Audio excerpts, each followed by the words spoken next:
Welcome back to another episode of China Chit Chat. This time, we will be discussing mitigating fraud risk in China. And um, in addition to Mark, which everyone should be familiar with by now, we are joined by two more very well knowledged, learned colleagues of ours in Mazars. Sure, Rupert. sure. I think one of them is actually a star. Yeah. One star and one supernova, Rupert and Star. Just a little bit of housekeeping before we get on to everything. Again, thank you for joining. But everybody who registered on the Eventbrite webpage will get emailed a copy of this presentation, so no need to take notes, and also a link to the YouTube upload that we'll put on later after we're concluded here. So just a little bit of background about Rupert. Rupert has 22 years of leading forensic accounting and fraud investigation practices in Asia. And I think that the most interesting one is in this notable assignments is the third bullet point, which you will see here. Leading an attempted murder and kidnap investigation in Malaysia for a large US MNC. So yeah, Rupert, I think I'm sure just delete investigation. I think it sounds more interesting. Leading an attempted murder. Kidnap. I was thinking maybe we should have a separate episode, Rupert, on what to do in an attempted murder and kidnapping in Asia for the China Chit Chat late night episode. So you can definitely come back for that. Okay. And we have Star, and Star has quite an interesting background. She was born in Beijing, grew up in the US, and has a lot of experience with both Chinese and, of course, Western companies and their accounting problems and issues across the globe, East and West. So thank you guys for joining. I'll just kick it off then. First, I just want to kind of mention in passing that the European Chamber conducted its business confidence survey in 2022 this year. They invited their members for the survey. It was conducted over a 4-week period between February and March of this year, which is a little bit of a strange time considering the lockdown in Shanghai, as all of us here know, and maybe even some of you watching. But there were 620 respondents on the survey, so it's not a little sample size. But I think the interesting thing here that I circled here in the red is let me get the question here. So how has your industry's business environment changed over the past year was the question. And in 2021, even in 2020, pretty similar numbers for about the same, and business has become more difficult. But the leap, if you look at this leap here for 2022, you see a 13% increase in business has become more difficult.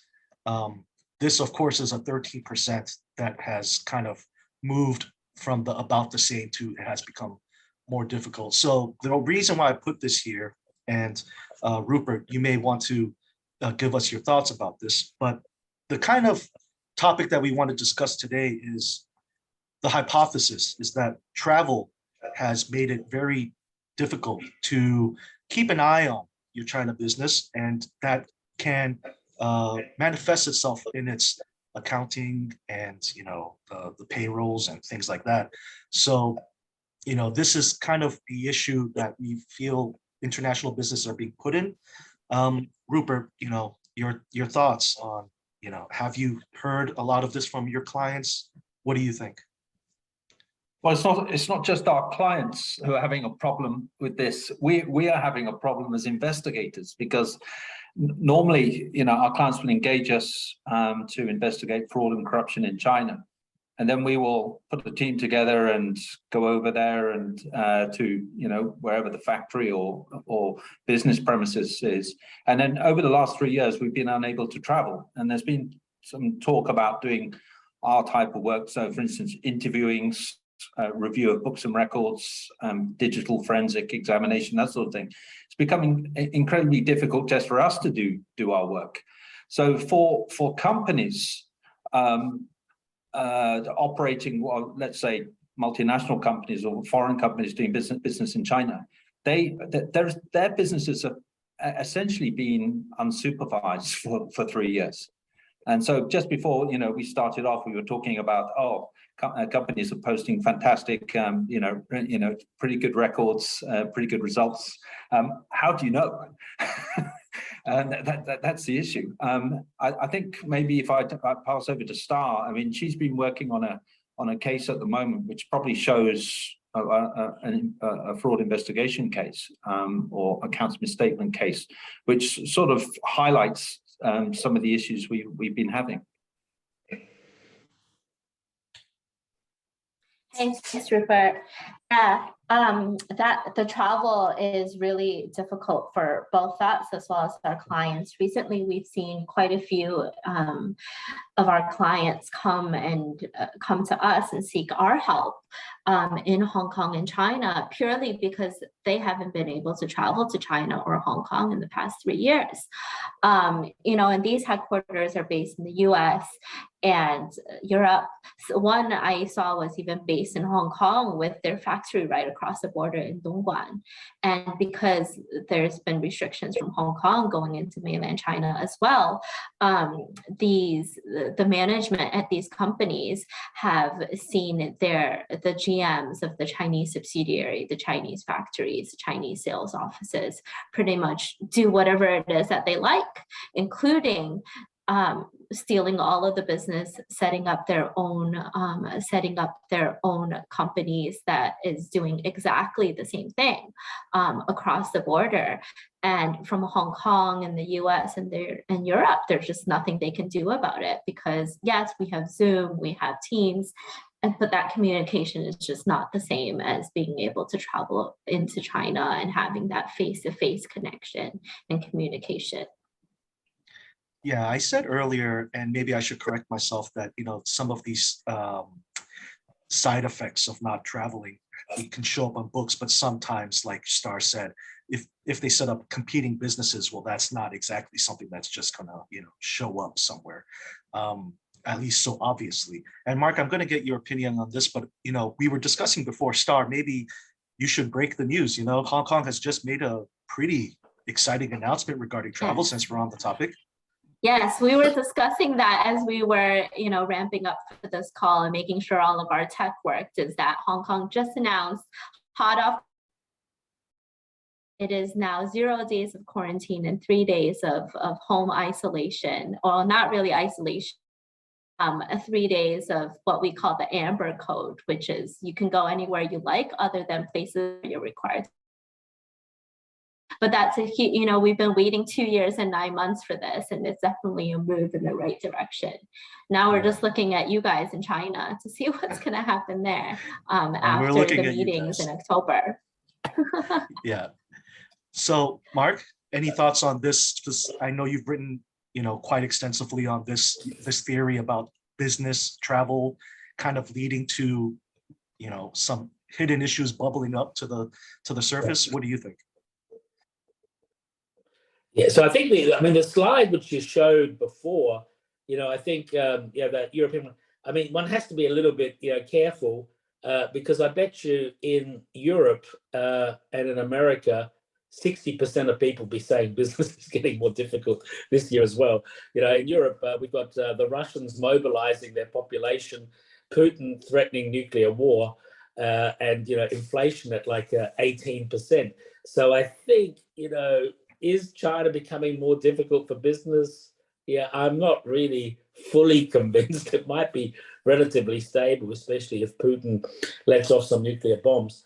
But I think what Star and Rupert both said, we have also sensed from clients that they've lost a sense of control in Munich, I was talking to one medium-sized company general manager, and we kind of agreed, the local management, perhaps the best thing is the guy they have there is not very smart, so he's probably too stupid to be a good crook, a criminal mastermind. But I do have the sense that people feel a certain level of isolation from the business, and how do they deal with it? If they try to remote control everything from Europe, then it'll be too slow, probably won't be effective, but if they give even more control to local management, well, what will happen then could be like what Star says. So it's a very difficult dilemma to deal with. Yeah. And just a little caveat on this chart here. Yes, that's absolutely true, Mark. Now, the reasons why exactly business has become more difficult, something that we'll get into a little bit in the, later in the presentation, but that's a really good point.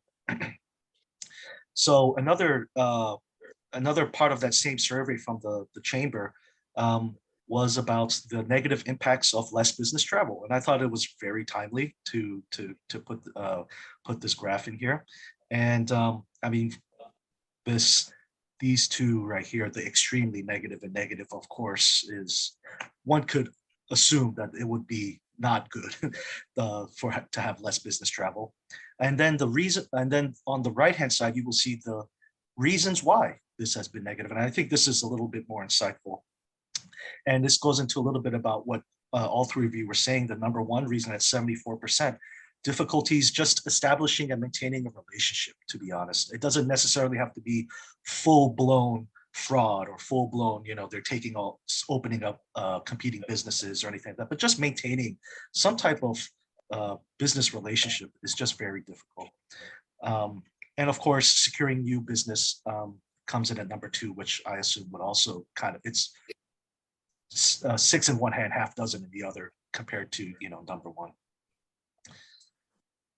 I'll just go through a couple of these because I thought that they were very interesting. The main reason for decrease of foreign employees, obviously, it's not only just the business side of it, also just visiting, but also making sure, Mark, as you were saying, just having your own general manager from HQ move over to China to be integrated with the joint venture, the Chinese partner, to just build that relationship. That's also been kind of difficult as well, because how do you find somebody to move to somewhere that has a lot of travel restrictions?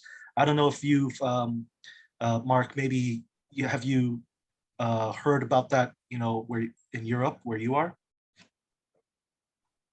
Well, I think at the moment, I think foreign talent going there, I think people would still go, but I think the problem would be also, it's not easy, I understand, to get a visa at the moment. So one of our Chinese colleagues wants to get a Schengen visa, and where they're applying, it's going to take months and months. Normally it would take a few days, but I think there's a lot of reciprocal treatment now going on. So I think there may be more foreign people wanting to go to China, but the Chinese kind of visa restrictions also makes it very difficult. So yeah, it's a bit of a triple whammy, I guess. Yeah, and this might be, and I won't go through so many more of these charts.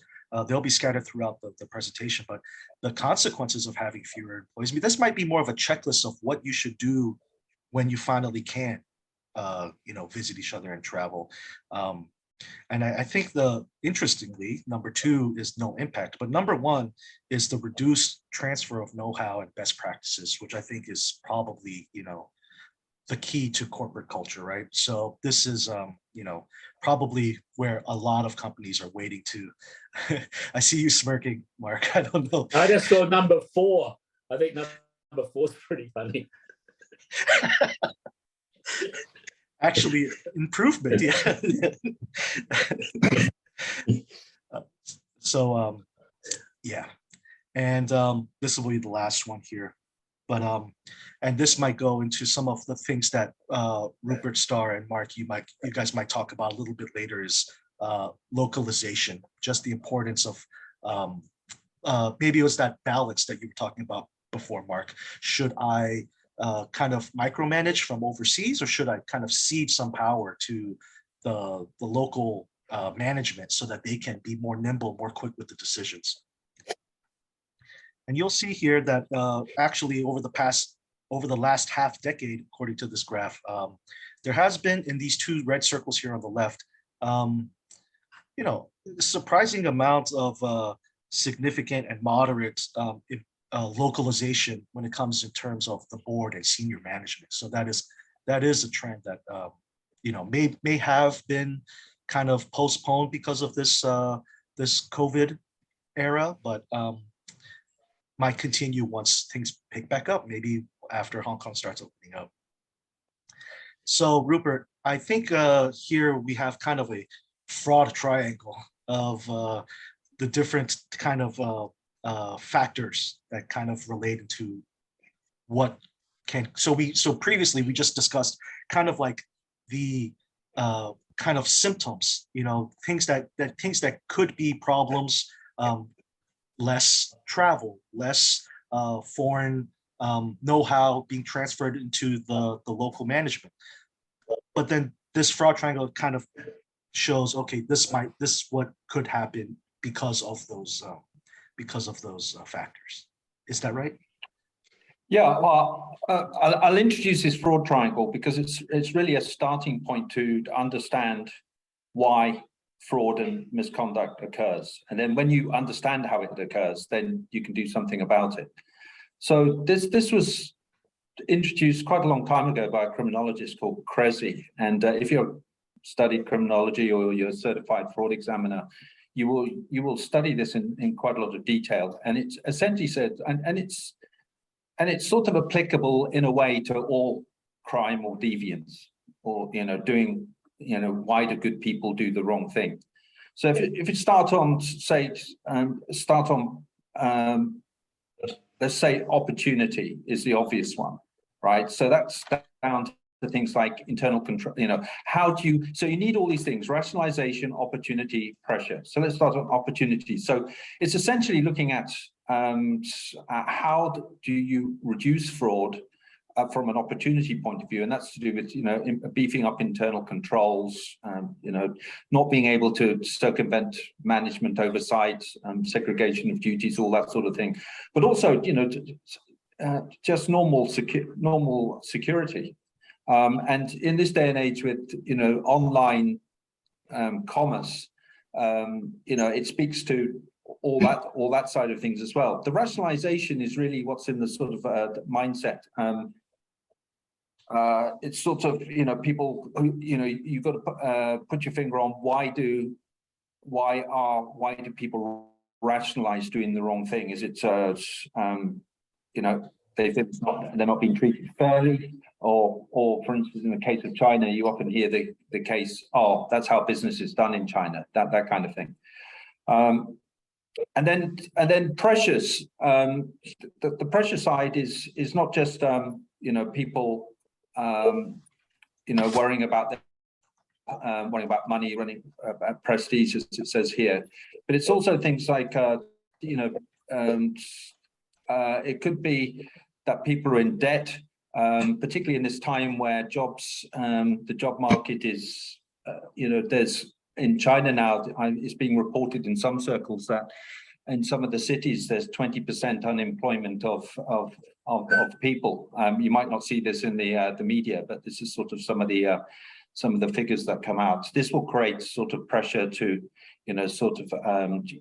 either to secure money from exaggerating sales to get bonuses, to embezzlement and theft. So I won't go into any more of that unless anyone wants to touch on it. But coming back to the main thing that can be done, and talking to what we're discussing today is lack of supervision. Then that will talk to the lack of management oversight and the lack of monitoring or conducting fraud risk assessments by independent people, either to their internal audit or employing people like us to go and do fraud, health and integrity risk assessments and things like that. So there's less of that going on at the moment, and so therefore that's creating the opportunity for increasing likelihood of fraud. Thanks a lot. And Mark, I'm going to ask you, but Rupert, before I get to that, I got a question for Rupert though. Like the fraud triangle, is it always a calming blue color, or have they ever thought of using a red, which would like engage the participant to a bit of fear or something? Because this is a very calming blue, which I find. What do you think? Yeah, I'm sort of familiar with them. I suppose in Mazars we like the blue, don't we? It sort of goes. We do It's like calming. the blue. We do like the blue. Maybe a bit too calming. I think, Rupert, that's some feedback for you. Maybe you should choose a more fiery color next time. Yeah, well, I did work in a firm whose color was orange, and they're no longer with us. So, yeah. It used Black to be and orange yellow. It used to be orange 20 years ago. so before Mark, I want to get your thoughts on this because I think it's very interesting. But if anyone has any questions or comments, you can put it in that chat box, or you can send it to me directly, and I'll make sure that I get it at the right time as well. So, but Mark, I think this approach. I mean, I've known you for quite a while. I don't think that you've been trained in criminology or psychology, even though you are kind of psychotic. But what do you think about this kind of approach? I think instinctually you kind of go through a similar process yourself. This is a very clean way, neat way to put it, but you've run into a lot of problems that we will be discussing in today's webinar. How does this fraud triangle match up with your kind of thought process? Well, I think it all makes sense. I think on the the rationalization, I think one thing which I would add is that we often only really deal with the fraud cases if it's high level, like the general manager or something like that. It's normally if they get really lawyers involved. And I think something there is very often the general managers here, be they or in China, be they expats or be they local hires, if they're left alone for too long, there's this feeling that they're actually a partner in the business, or they're actually the owner of the business. And I think that rationalization is sometimes, maybe it's that everybody else type syndrome, it might fall within that. But I think that's the problem, is that if people don't feel that they're part of a bigger organization and they don't really see that the big organization's actively involved, they can start thinking of it as their own business. And hey, if it's doing well, why shouldn't I be getting a share? Why do I have to send all the money to San Francisco? This is because of me. It's my business. So I think that's something which I've said. I don't know if Rupert or Star have seen similar types of rationalizations. Yeah, I have a question for Star. I think, because your experience is also quite broad and, ranging from East and West. Out of these three, rationalization, opportunity, and incentives, I'm just curious, me personally, like which one is kind of the, more prominent, or are they all equal? Like, because I've always heard of opportunistic, if they see the opportunity, then they'll just take it. But is it more rationalization, or does it change depending on the level of the person that we're talking about, like Mark was talking about, if it's like, very high on the management board, or if it's, kind of a mid-level manager? This psychology is very interesting. So I was just curious what your thoughts are. Yeah, that is an interesting question. And, having worked both in the US and China, fraud is fraud, right? So, and then, the by the book answer, if you did study criminology, which I myself didn't, I think the official answer is that you need at least two of the three in the fraud triangle. Yes, you may have opportunity. Potentially, we all have opportunity, right? But if you don't have personal incentives and pressures, maybe you may not do it. Or if you can't rationalize doing it, you also would not do it, right? So there does need to be a combination of the three, but whether it's equal, it just depends, I think, on where that particular individual is. They may not have incentives and pressures, but maybe they're dissatisfied, like Mark said, or there's been no oversight and they're dissatisfied with their compensation.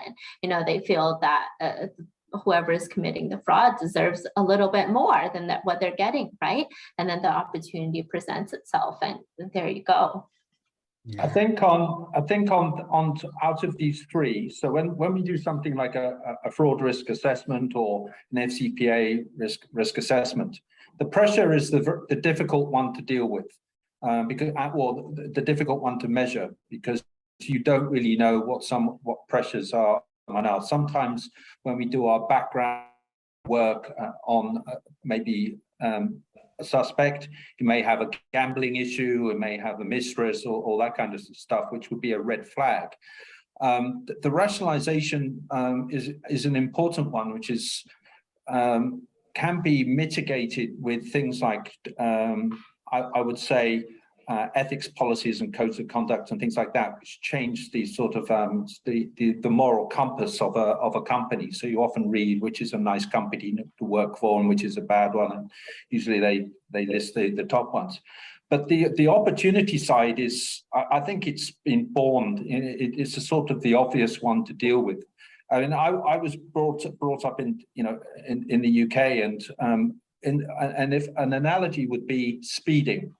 Or driving. And in the 70s and 80s, pretty much everyone did it. They didn't think much of it, and it was pretty much done by everybody, and you would go as fast as your car would take you normally. And things changed over the last, it ties in with rationalization as well. People saying, well, it's a really bad thing to do this. Whereas about 30 years ago, it was, well, it's a bad thing if you get caught. But with increased, now if you drive in the UK or Europe or pretty much anywhere, there's speed averaging cameras, and the repercussions if you get caught are quite severe if you drive over 100 miles an hour in the UK, which was a common occurrence in, when I was a kid. If your car could do it, you would go to prison. So things have changed, and that's a sort of, I think it's a pretty good analogy how if you tighten up controls, you tighten up enforcement, you will reduce sort of unethical behavior. Yeah, and while I have you, Rupert, on the microphone, we also have here the reputation risk, which I think is probably something. I don't think it's a very obvious issue, but certainly once one thinks about it more and more, the reputation risk is ever important. So maybe you can guide us through this graph. Okay, so this is a schematic. It's fairly self-explanatory, and it shows the sort of the universe of where reputation risk can be impacted from, and where so the threat side and also the impact.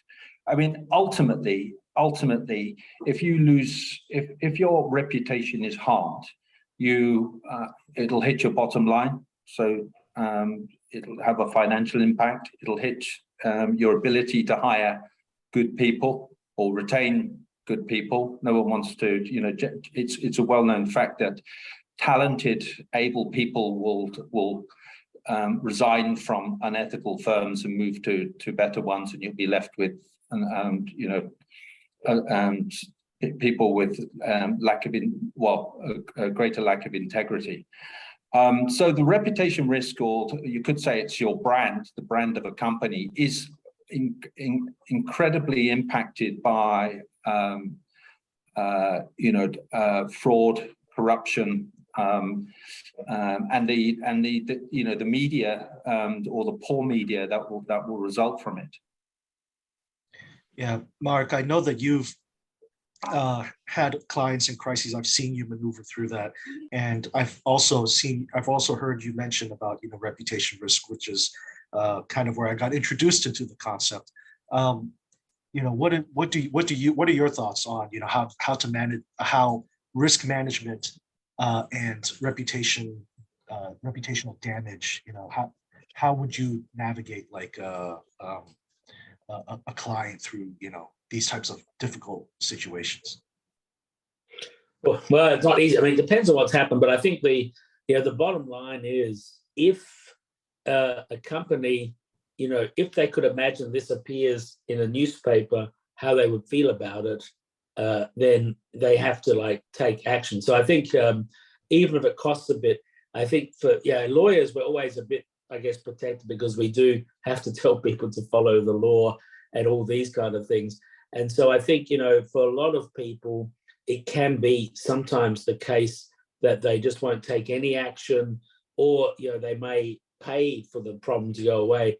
And this, I think, is sometimes difficult. I mean, what the local management might not want to do is not what the head office would want.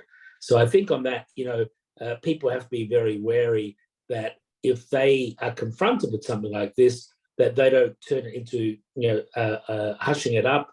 Yeah, obviously there's a lot of grey, so it will depend what the legal aspects are. But I think that's something, that's why it can't be dealt with always by the local management.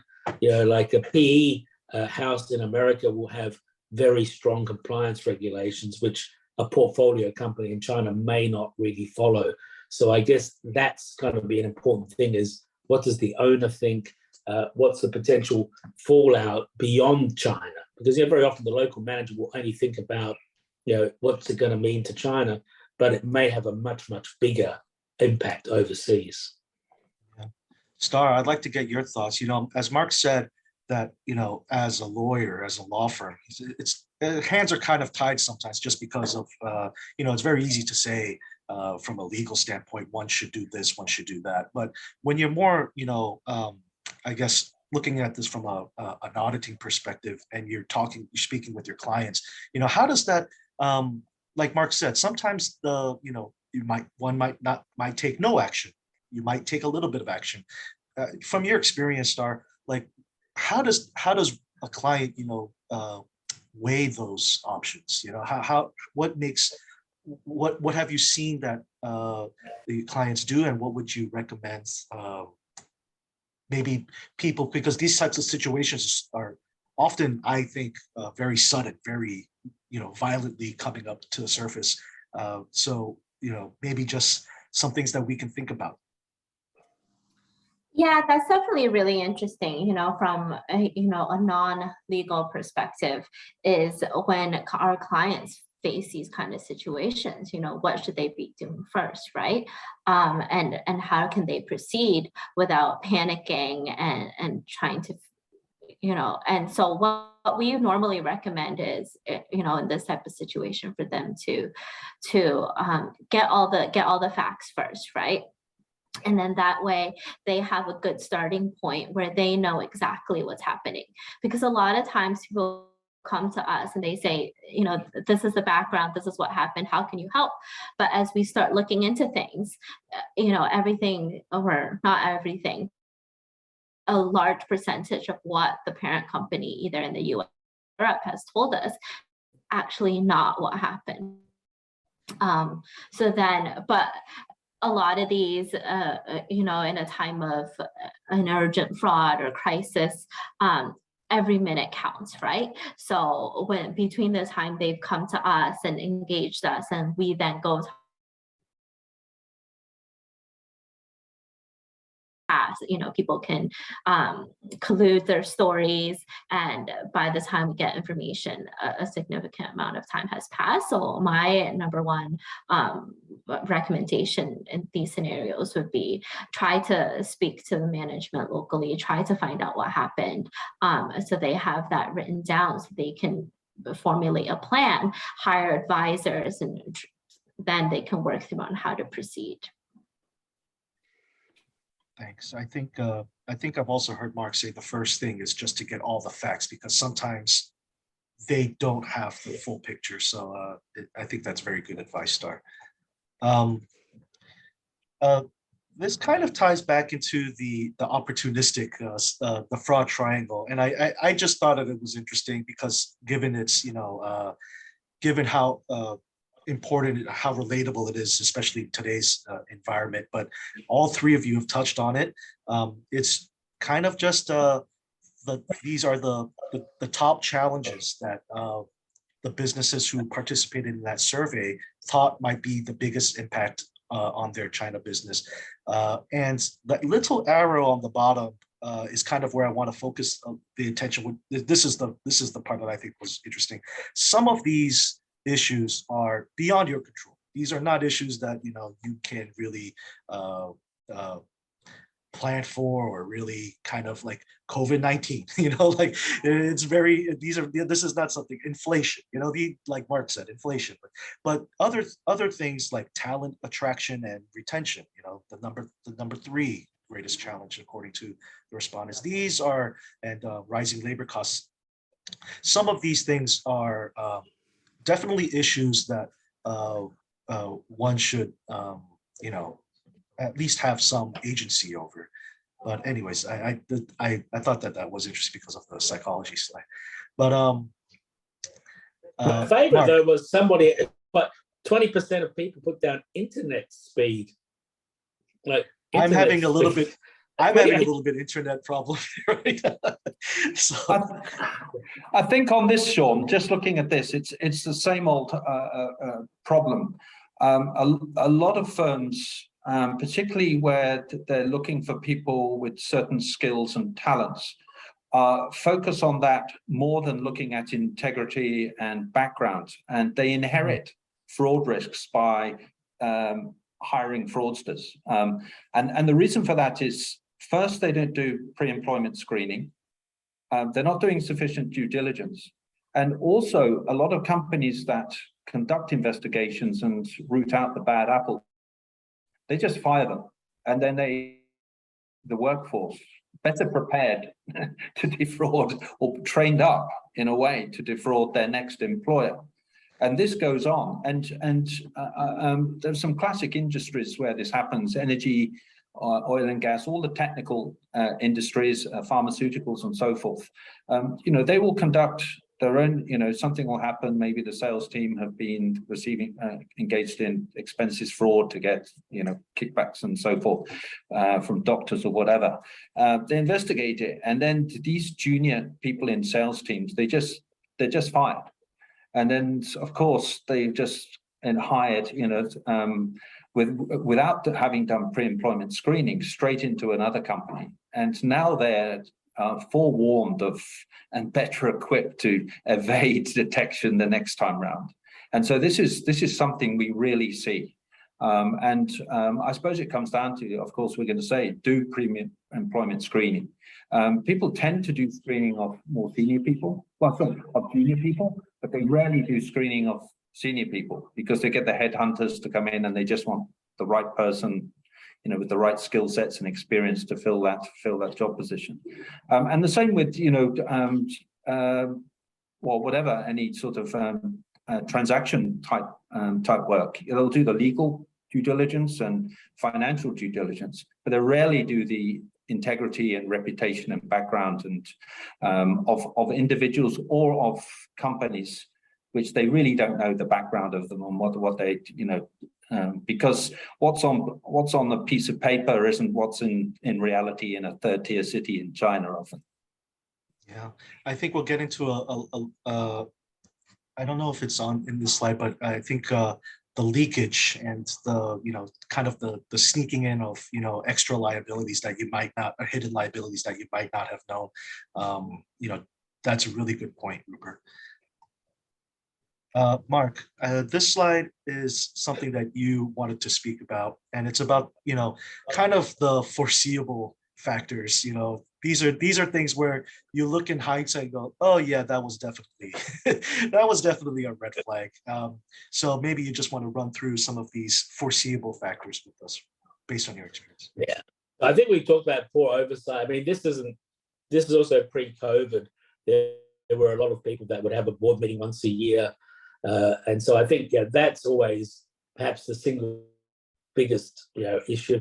Willful ignorance is an interesting one. I think, I think when there's ever been a sustained serious fraud, people in head office kind of knew, but they didn't want to know. They just they thought China's far away, it's running, if I open up the can of worms, I'll have to go and fix it. So I don't think there's been many cases where people were totally surprised. I think there's many more people blind spots. I mean, that's something where people think, oh, well, in China they can do that. We don't do that, in US or Europe. Whereas actually, it is similar. If it's wrong in Europe, it's very likely to be wrong in China. So these kind of ethical blind spots. inexperienced managers. I think Rupert might have mentioned it before. Yeah, sometimes people just hire the first person they see, or there's somebody in the office and they think he's Chinese. He might be Vietnamese American, and they just send him over because he looks like he might be Chinese. So sometimes, people, it's hard to find somebody, and if you hire somebody, there are people hiring people at the moment in China who they've never met, so it's really hard to feel the chemistry or this kind of stuff, and giving them the responsibility to run a new business. And then I think, I won't go into the checks and balances because I think Rupert just mentioned all that. But we've seen cases where, this case, it's the case study at the end, where really, and I've seen it more than once, a medium-sized European company hired a general manager and his wife was the CFO. And, I said to them, that's kind of weird. They said, well, it's kind of like buy one, get one free. It's a case study of fraud. But anyway, these are the kind of issues, I think, which we've seen. Star, I'd like to ask you a question. I think it's the willful ignorance is the most interesting part here, because when you meet a client that actually is going through this crisis, is it usually that they could have seen it coming, but they, were just playing along with it, or I think that's quite, for the people who might be watching now and in the future, they might be sitting here and going, uh-oh, I know something that's probably not right, but how common is that in your experience? Yeah, actually, that is an interesting point that you've brought up. And, this willful ignorance, I would say, especially from the types of investigations we've seen recently, it's more frequent than not. This brings to mind what two of my clients said to me recently when we proposed our scope of investigation.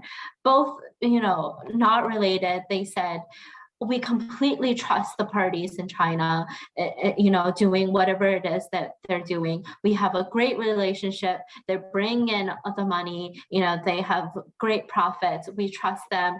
We don't see a point why we need to look into this. So that definitely fills in with that willful ignorance part, right?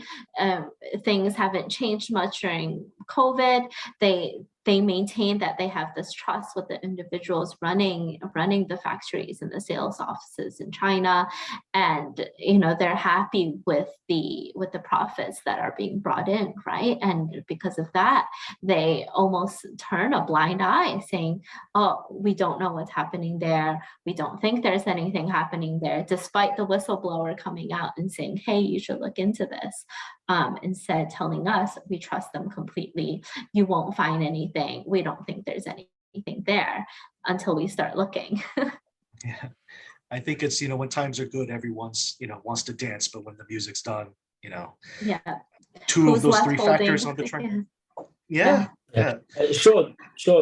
One quick case just from this year. We had a client, and it was one of the first times we were somebody had raised a sexual harassment kind of issue, and it supposedly happened at a supplier dinner of this medium-sized American, or actually owned by a big company in America.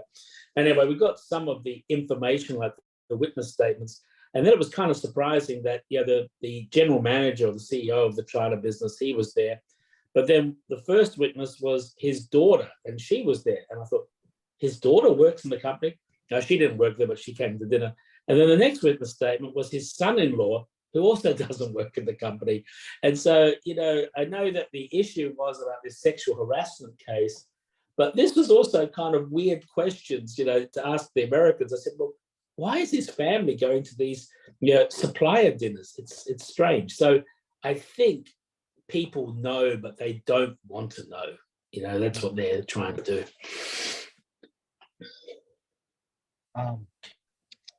Verifying the basics, I'll just run through this slide very quick, but this is kind of similar to what Rupert said. When you are, bringing in new talent, you want to do a pre-employee check. Well, from a legal aspect, there are some things that you can check from the relevant authorities records, the SAMR, you can check if a company has actually been established and registered, and the joint venture contract, the board and management composition. And from a legal audit perspective, you could even see if there's land involved, who owns the land, and of course, IP. So these are also from a company perspective on some pre kind of work one should do. Rupert, we have here kind of a fraud risk framework. That's a mouthful, but when one wants to look at the different types of sections here, the board, management, employees, suppliers, customers, what is one looking for in terms of analyzing the fraud risk framework?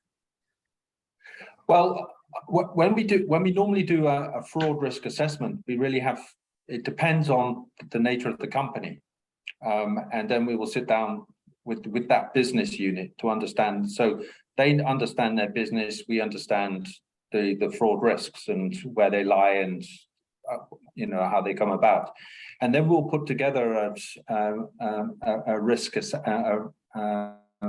assessment frame, and then go and execute it. And it's essentially, as you would expect, it's taking samples of, depending on what kind of business it is, maybe sampling it, or maybe doing some random checks, or using data analytics, for instance, to bring up anomalies against expected patterns and things like that. This I suppose this slide talks to that the fraud can come from all directions, and really. And in the assessment, you've got to sort of probably at an early stage work out, where you're going to ask people questions and understand the structure of the company, and then if you see here, there's various risks at various levels. So traditionally, there's a lot of focus on employee fraud, but actually employee fraud is it's high volume, but usually low in value, and actually causes less harm to the company. Out of all those 5, probably management fraud, I would say, causes the greatest harm. Of course, if the board are corrupt and up to mischief, then you've got big problems. But you have to accept that the audit committee and the board are probably working in the direction that the company should be going. Customers and suppliers, yes, that will normally be in collusion with employees. And that's where you do your background work, and you look for conflicts, and like you just mentioned just then, the conflicts of interest. So in the whole supply chain and distribution channel, say for instance in manufacturing, there's a whole universe of risks of different types of fraud that we look for. So on here, as I said, management fraud, as you see, there's got more. You can see there's more bullet points against management fraud, because they really do cause more harm to the company, and that's because they're entrusted with, they're the ones who are supposed to be the ones in charge and supervising and making sure that the company operates responsibly. I don't know, Star, if you've got anything to follow up on that. I think you covered quite a lot of, everything that is in this fraud risk framework. Something that is obviously important to every business, right, is the fraud that can occur at every single junction into the company.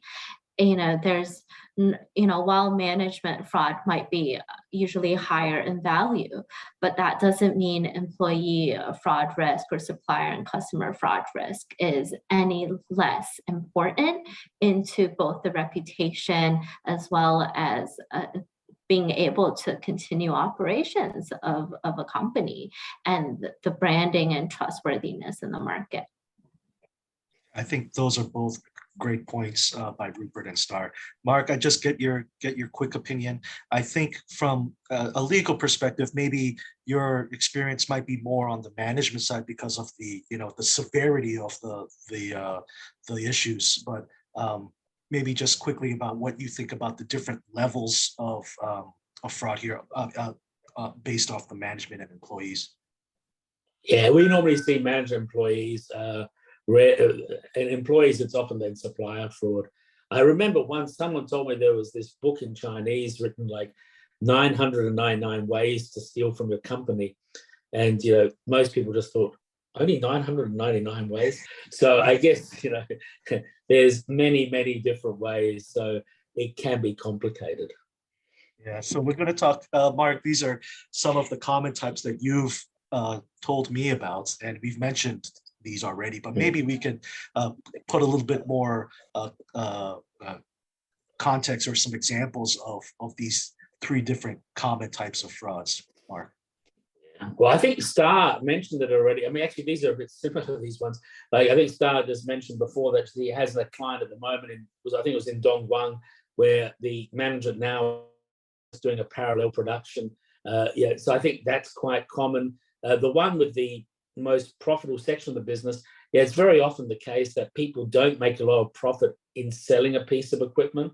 All the money is in after-sales services or spare parts.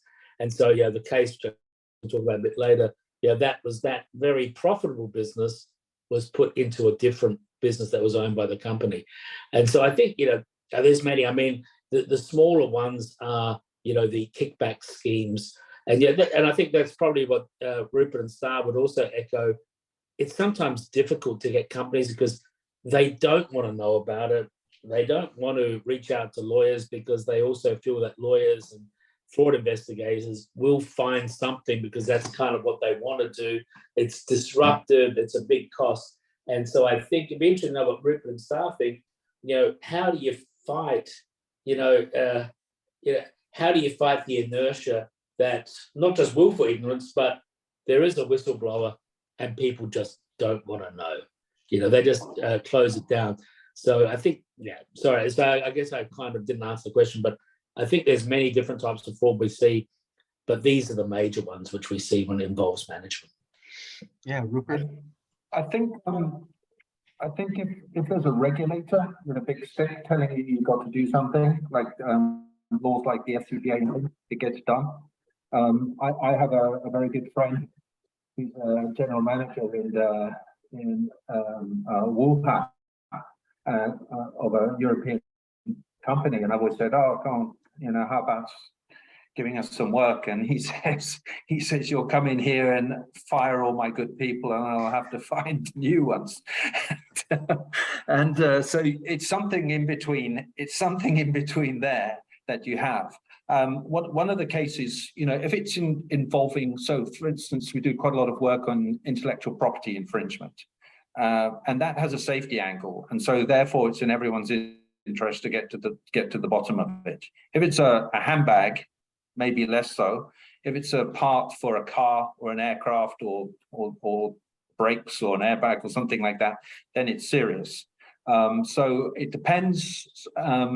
So there's a sort of, it depends on the impact on society, and it also depends on what the regulatory environment is. I mean, as you know, as lawyers, there'll be the criminal side. And here in Hong Kong, we have theft ordinance and so forth. And then in China, there's PRC,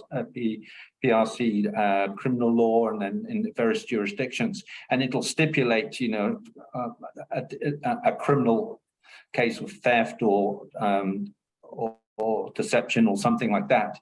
But on the civil side, it could be, as you know, it's about losses and things like that, and harm done to another party. And that's what I'm no longer a policeman, so I don't do the criminal side, but we tend to look at the civil side of things, of damages and things like that, and particularly, if it's in breach, or there's a regulator, maybe in Hong Kong or particularly in the States, that's saying, you have to look at these. You've got to engage forensic accountants to come in and examine what the business reality is. So it's a hard process for everyone involved. If you're being it's very rarely that you'll be asked by middleman in China to investigate anything. And a whistleblower has sent some, it's the most common way. A whistleblower has put something into the system. It goes up to the board. They look at their audit committee and their general counsel, then decide, right, we better go and have a look at this. And then they'll employ experts like yourselves and us to go and find out who did what, where, why, and how. I'm going to move on to the case study, but before I do, Star, I'd like to ask you because of what you said in the previous slide. So these are the common types that, you know, Mark or a law firm might see, but you said before that the employee fraud, which is not as severe as management fraud, but definitely not, that does not mean it's less important. What are the common types of employee fraud that, you know, these are things that Mark might not necessarily be asked to advise on, but what do you see? Yeah, so employee fraud, you know, is through an entire organization. It could really be from anyone, right? And sometimes what we see employee fraud is simply them being complicit to management fraud, right? So management saying, hey, you know, I want to transfer this amount of money to this company. And the employees say, okay, you're the manager, or, you know, the CFO or the founder, or, you know, the chairman of the board, whoever it is, you know, as long as you told me to do it, even if I don't think it's right, I will do it, just because, you know, that's kind of how the hierarchy works. Outside of that, you know, recently in May, we published the podcast for these investigations that Tencent was doing into as part of their anti-fraud or you know, unethical behavior from their employees. And they saw all types of different fraud, from, you know, offering positions that were not available to employees for a kickback from headhunters, to, you know, I think an employee in one of the subsidiaries signed contracts that he or she didn't have the authority to sign, again, just for a couple of hundred or a couple of thousand extra dollars in their pocket, right? Obviously, most of these are financial driven, but they can take shape, and they can be in any shape or form. I think that's the interesting part about fraud, is that you just never know. And, you know, something else that obviously everyone is focused on now is cybercrime, right? At any level, while the employee themselves may not be perpetrating these crimes, they may be the victim of a crime, but at the same time causing losses to the company, having fallen victims themselves. So that's something else to be conscious of, I guess, in a company, that while your employees may not be perpetrators, they could be victims to different types of frauds as well, because they're just fraudsters everywhere. Yeah, it's a good point. Definitely sign of the times. We have a question here, and maybe I'll start with Mark, because it might be a little bit more of a legal thing, but if Rupert and Star, if you have any commercial experience, you can let us know. But the question is that, well, yes, you know, competing with the company, it does happen frequently, but as the writer puts it here, but Chinese business people are good and effective at it. They'll just slightly change the product where it cannot be detected, or unless there's a close examination. So, you know, I guess there will be two perspectives, Mark, that I would like to ask your opinion on. One is, I guess, from a legal perspective, but probably the more important one that the viewers might be interested in is from a practice perspective. Yeah, so I think it would be rare. I mean, I think Rupert touched on it. Like, it depends on the type of business. So, you know, if you're making counterfeit pharmaceuticals, that's something different. Where I think here, with the person who asked the question, they're talking about something quite different. It's not really a criminal thing. It's somebody who's working as the general manager of a business, making a product or whatever, and has set up a side business making a very similar product. So that would very likely be a civil action. It would be about his employment contracts. You know, employment contracts will often have restrictions on competition, obviously. The difficult thing can be sometimes it's the wife's business. So I just heard about an expat who I think was doing this last week. I heard about it, and so this kind of stuff is then more civil, and then terminating people in China is not very easy. So there's going to be lots of layers of different issues, like, oh, it's not really a competing product. You're doing high quality, I'm doing lower quality, all these kind of things. So I think it's, and the people never feel that they did something wrong. They'll say, oh, I'm trying to actually help build the business by providing a more affordable one, all this kind of stuff. So I think end of the day, for that specific question, it will be probably a civil issue. You have to look at the employment contract, but I think it'll be very hard to get to a fraud case. But in most of these kind of cases, the client's not looking really to punish people because they just think it's too difficult. They just want to get rid of the person. And, as you know, if you don't do it correctly in China, they can be reinstated by the court. So this makes it all difficult, We're out of time, but Mark, I would just like to give you 1 minute very briefly.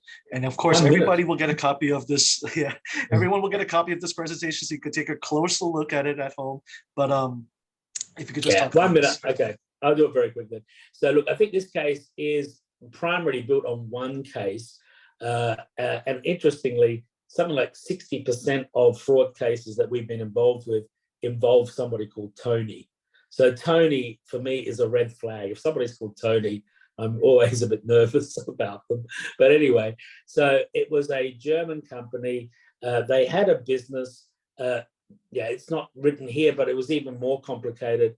Basically, the Chinese general manager was a shareholder via a Hong Kong company. So it basically was a woofie, but it had also a joint venture partner who was the general manager. They had certain veto rights, etc. And what happened was, over time, sales were going well, but margins were very low. And the company was selling the after-sales service at cost. It was normally the highest margin business, and there were then always grumbling. So I mean, that's the other thing. I think with crooked people or these fraudsters, they don't like to share money around with everybody. They're very, very, a fraudulent general manager is also somebody that never wants to have a lawyer involved in anything ever. They always want to have their own lawyer. Fraud investigator, they probably kick them off the building or whatever. So they like to steal for themselves and a small group. So anyway, the German company, they didn't believe it. Then we had to do a small look because the whistleblower said that the spare parts was being sold via this Chinese company. We checked the company, and this is the other issue. Sometimes it's hard to convince, people that something's really wrong. And so when we got the results of the owner of the company, it was 80% owned by his wife. His wife was also the landlord. So they used to be in the Kempinski Hotel in Beijing. They moved to a third-tier office, but the rent went up. So all these kind of strange things. So she was the landlord. She was also the CFO, but she was also the shareholder, 80% of the distribution company. And then it was his father was also a 20% shareholder in that company. So when I saw this, I said to the associate, aha, we've got him now. And she says, why? How do you have him? I said, well, look, it's his wife and his father own this distribution company. She goes, yeah, but maybe he doesn't know about it. And I said, well, in some bizarro world, maybe if his wife and her father had a company, but it's his wife and his father owning the company. So anyway, long story short, the joint venture contract even said that we need a unanimous decision just to get rid of him. His sister was in the business. The suppliers, most of the suppliers were all based in Nanjing, who were his classmates. His personal assistant, the accountant was his brother-in-law. So really, this is what I call the family business. And in the end, we just terminated him regardless of the law and just kicked him out of the business. But that's another story. And then the funny thing was, he then came back after we did all this and said he'd like to be appointed sales manager. So again, these people often have no sense of shame. They convince themselves that they're doing the right thing. So I can't leave it there. Rupert, one last question. I'll give you the final word. What do you think about this strategy of cut the head off off the steak and then the rest will go? Like in this family man example, if you get rid of Tony, does all the family members scatter, or is that the right strategy to go for? Difficult to say. I mean, that would work in a sense, but as Mark said, it's often very difficult to terminate someone in a GM position. He really needs to have, repeatedly been caught engaged in malfeasance. But I'm of the view that you have to have the right people in the senior positions, and if sometimes they say, oh, he's really good, we don't want to get rid of the GM because he's really well connected and he's really good at doing this, that, and the other, and the numbers look okay. But ultimately, it's going to be bad for the business. It's down the line, you're either going to get into serious trouble, with one of the authorities, or you're going to lose all your money. So the best thing is, I agree, is to change, get rid of the bad eggs, and to bring in good, well vetted talent into senior positions. Yeah. Well, with that said, thank you, Rupert. Thank you, Star, for joining us on this webinar. And I would also like you to send us the link to the podcast that you just talked about so that we can send it to everyone who's listening today. Thank you, Mark. And of course, thank you to everybody who joined. You'll get a copy of this presentation as well as a link to the YouTube video. So stay tuned for that. Thanks again, everybody. Thank you very much. Thank you. Have a great weekend. Bye. Bye. Bye.